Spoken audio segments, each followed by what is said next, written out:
Feeling exhausted by the dating scene? Struggling with dating burnout?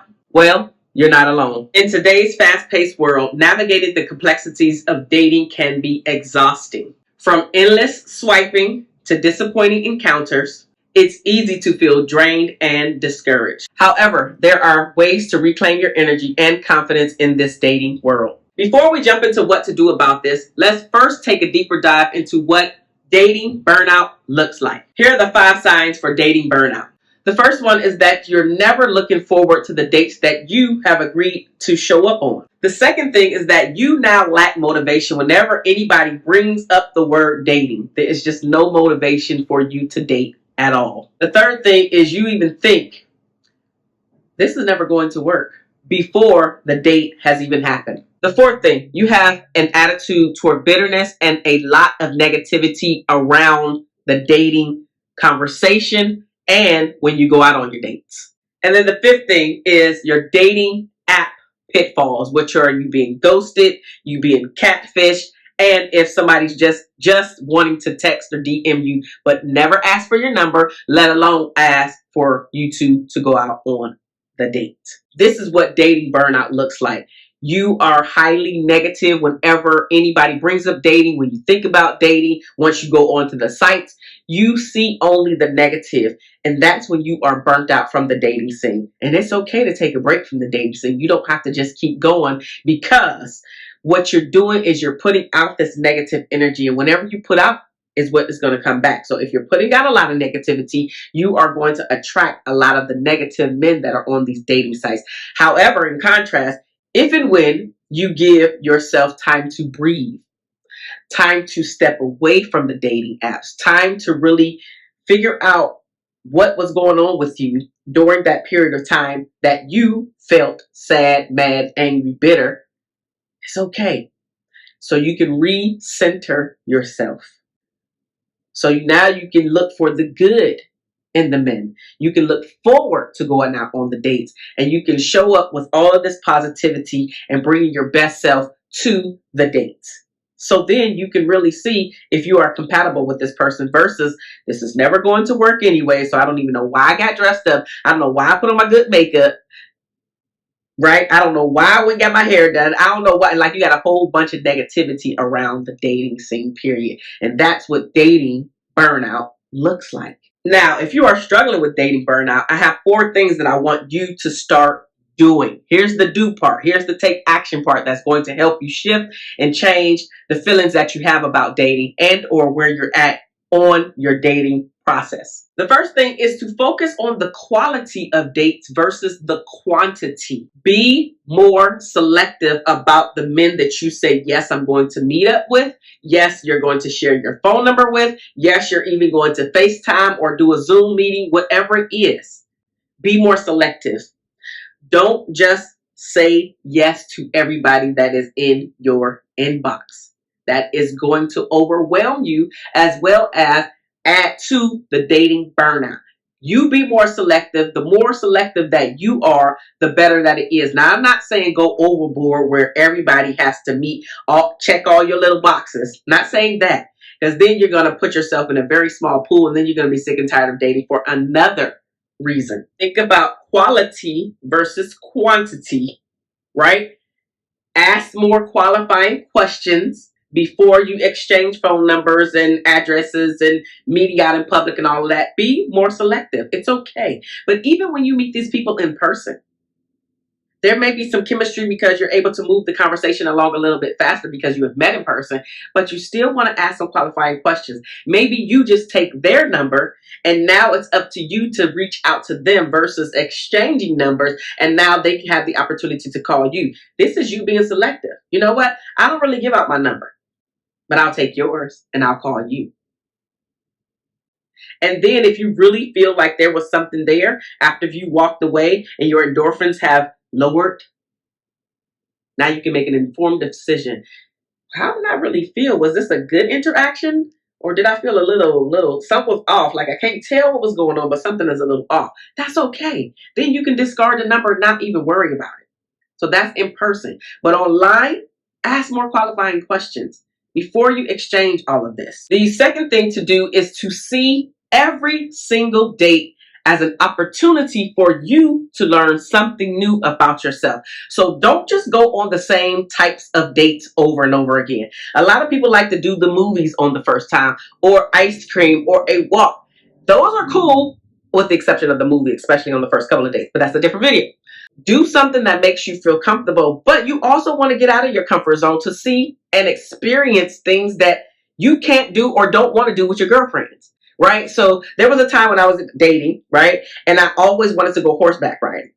So I didn't do that with any of my girlfriends. I waited till there was a time that somebody was asking me out on a date, and what did you want to do? The question came up. I already knew I wanted to try horseback riding. So let's go on a horseback riding date. And we did that, and it was awesome. We went on the beach and we rode these huge ass horses. And mine was actually what does they say, that 17? I know I'm missing a word. 17 height. I know I'm messing it up, but he was like the biggest horse. I was on the biggest horse at that time, but it was so beautiful. The person came, and then I ran into some bushes and I got a little scraped up because I couldn't get the horse to steer, but it was fun. I was able to experience a date that I wouldn't normally do. I don't want to always just go walk on the beach or walk down the pier or have ice cream or meet for coffee. All of those are cool, but I wanted some adventure in there. So try something new. Try something that you would normally do on your dates. Because if I never ever get back on a horse, I can say that I've done it. And I've actually done it about 2 or 3 times at this point in my life. But the point is, what if I didn't like it? Now I've experienced it, but I've also experienced it with a guy that I'm trying to get to know. Now, whether we go to the next level or not, it doesn't matter. Every single date that I've ever been on has been an experience for me to understand me better. You should be doing the exact same thing. So see every date as an opportunity for you to grow. The third thing you should be doing is getting clear on why you started dating. Are you dating just to have fun? Okay, then make sure that you have fun. Are you dating because you're dating for the purpose of being or getting into a relationship? Know that if you're dating because not only do you want to be in a relationship, but at some point you want to go to the I do stage and be married with this person. But just know where you're at, because everybody is not on the same playing field. That also means the guy that you're dating, he may not be exactly where you're at. So are you okay with wasting your time? I'm doing air quotes because it may not be a waste of time if you're just going just to have fun. If you're going just to learn things about yourself, right? I'm working with a client right now where she has issues with looking the opposite sex in the eye. So right now, although yes, her ultimate goal is to get married, right now she's just practicing looking the opposite sex in the eye. But get clear on why you're dating. Hers right now is just to be able to look him in the eye, because she shies away and she looks down all the time. Well, that's not going to bring about a good connection. It's also not going to show how confident and secure you are if you're constantly looking down and can't look the opposite sex in the eye. So her purpose right now is just to be able to look up in his eyes. But what is your purpose? Why are you out there on the dating scene? What is your ultimate goal? So don't rely on your potential partner to make your life meaningful. You have to do that yourself. Why are you there? Dating? Great. Relationship? Great. Marriage? Great. Just know. And also you have to ask your potential mate this very question, because everybody is not on the same path or on the same journey. I remember dating this one guy, and I remember having a conversation with him after the relationship didn't work out. And I remember on his profile, he said that he wanted a relationship, right? And so after, I think it was months or even maybe a year later, I had an opportunity to talk to him again. And I was like, why do you have on your profile that you want a relationship, but when you and I have actually talked about it, clearly you don't want a relationship? And his answer really shocked me. He said he put that on his profile because he knows that he is going to get a lot more hits for women than if he was to put dating for fun or whatever one of the things was, or not serious. That's what it was. If he was to put on there not serious, then he knows that he wasn't going to get as many hits as if he was saying, I'm putting on there that I want a relationship. But even to this day, he's not in a relationship. He never wanted a relationship. That's okay. You just have to be willing to ask that particular question, because that is one of the things that a lot of men lie about on their dating profile. Another thing is about their height. A lot of men are shorter versus what they're putting on their profile. Even if they're tall, this guy that I'm specifically talking about he is 6'5", and I think he actually put on there like 6'7". Like, dude, you already tall. Like, you're tall. Stop it.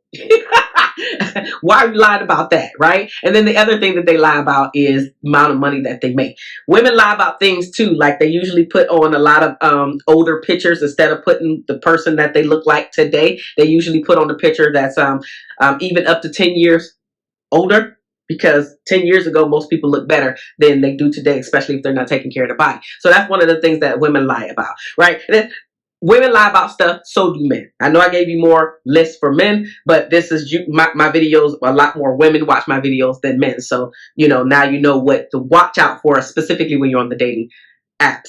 That was just a side note. Now, getting back to it, the fourth thing that you need to do is, if you are burnt out, it is okay to walk away and to take a break. And I said this before, but I'm really putting it here, and I want you to hear me, because you do not want to continue to go down and it's no longer fun for you anymore.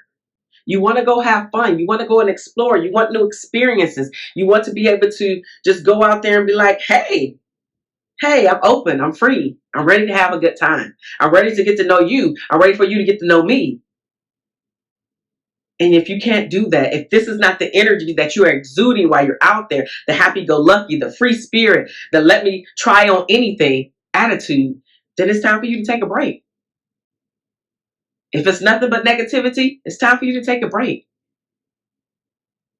If you're thinking that this is not going to work, it's time for you to take a break. If you keep finding something wrong with every single person that you go out with on a date, and it's an excessive list every time, it's time for you to take a break. Breaks are good. It's going to help you to reset and recharge yourself. Taking a break can help you to reset your attitude, reset your behaviors, reset your thoughts, reset how you're showing up. It's just an overhaul to yourself. I've had to take resets on dating because I started to look at everything negative. And then I was just like, you know what? It's the same group of men on here. Let me get off, wait a couple months, and then I'll get back on. Let's see if another group has come on. That's okay. Because if I'm not making it with the set that's on here now, there's no sense in me being angry or frustrated. Just do something different in order to get different results. My different was taking a break, stepping away, just stepping back from it. Taking a break will also help you get clear on your intentions. So now that you're clear on what it looks like to be burnt out, as well as what to do about your burnout, check out this video right here, because YouTube feels that it is a great fit for you. I'll see you over there.